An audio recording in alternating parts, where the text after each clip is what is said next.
I would like all of you to sit with your eyes closed.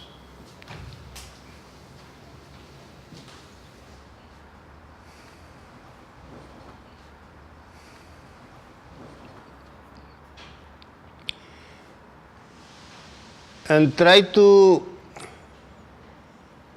see if you are completely here. Maybe, perhaps there is a part of you that has not arrived yet. Your body is sitting here, but maybe your mind is occupied with something outside. So, my invitation is that you recollect yourself here, now.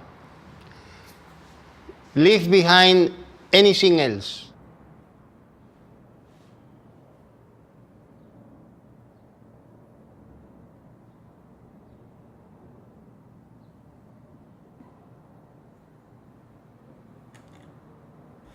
Well, I was born in South America, Colombia, yes, in the north.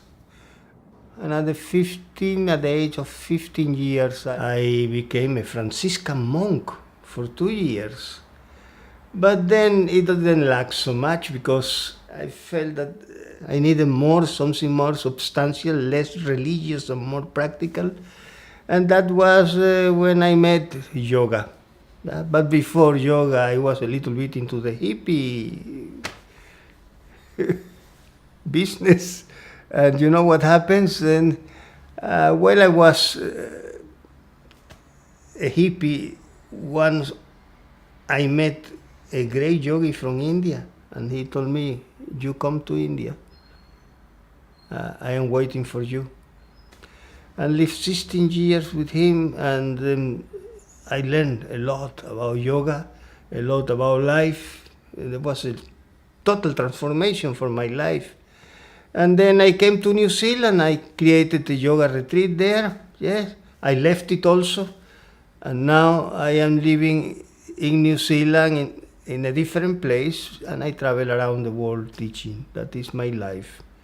I share with people wherever I go, because I believe that what has been given to me, I have to share it with others. And I have to give to others the best that I have. And the best that I have is yoga.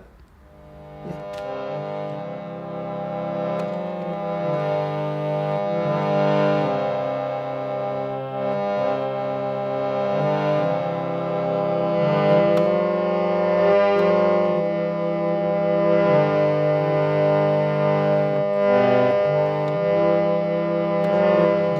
Yoga is about expansion of your awareness.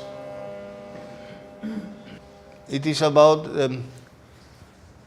how to deal with your mind. Because the experience of your mind is the experience of your life.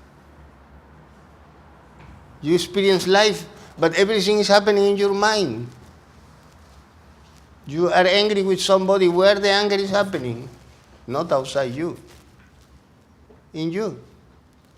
You feel fears, you feel happy, you feel sad. Where is all this thing happening? In you. So if it is happening in you, you need to see inside you.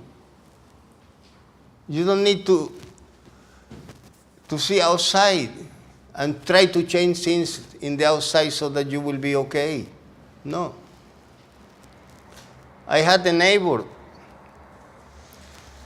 and this fellow was very strange, because one day he called me and said, "Swami, you see, I am going to shift from this neighborhood because there is a fellow that is very nasty to me. He looks at me very strange, and I feel very uncomfortable, and I am going from here." You say, "Okay, see you later." Then after 1 month, he just went to somewhere else, and then he called me again. "Swami, I have again a problem. You know, that neighbor is a problem for me. I am going to shift again." And he did like 5 times like this, changing houses, until he realized that the bad neighbor was his own mind. Yeah, we have a tendency to see things outside from us, that if it's there, were happening outside us. The thing's happening in you. And if it's happening in you, you can change it.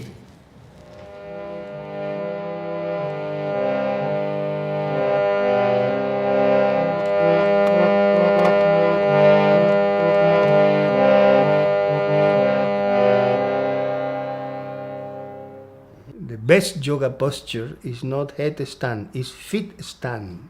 Yeah.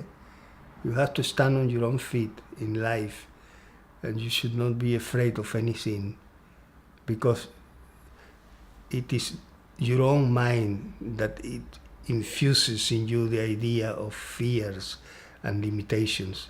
But if you learn how to see your own mind and to see it as something different from you, then that means you are discovering something that you are deeper. A real yogi is the one who remains with the same attitude in front of all the circumstances of life. Very difficult. If you win the lotto, you will jump. But if somebody in your family goes, you will see the opposite. And life keeps presenting to us all these different things with a purpose, because life is the school. This is why we have all this diversity of things, sweet and sour. Not everything sweet, you will not learn. Heavy, light. So it's the training that we are receiving from the guru called life. Because this is the real guru, actually, the master. And it's coming to you in the form of different things. The teacher. The teacher is not only a human being, the teacher is everything that is there. And if you have the right awareness, you will derive the learning from that. I was telling you about this little book, the Forgotten Gurus that I have written. It's about that. It's about being able to understand the language of the silent teachers.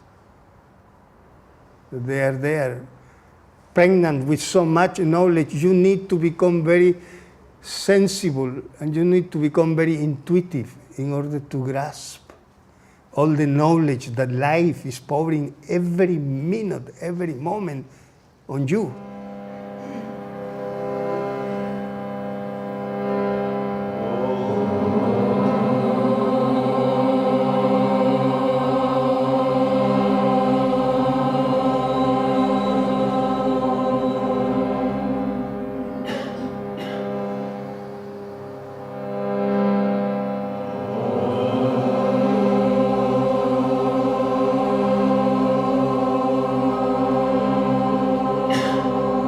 I talk about a meditative attitude in life, an attitude of awareness. Whatever you are doing, just be present. If you are present, you will learn so much, because there's so much. We are missing a lot from ourselves and from the outside because we are not present. We are projecting all the time. So I think that it's very important to have this capacity, to develop this capacity of imbibing from life, all the lessons. Because if there is a God, but it's everything, it's everywhere, and expresses himself or herself or itself in so many incredible subtle ways. But we are so busy with our stress, with our bank account, with our stupid sins, and we go on missing life.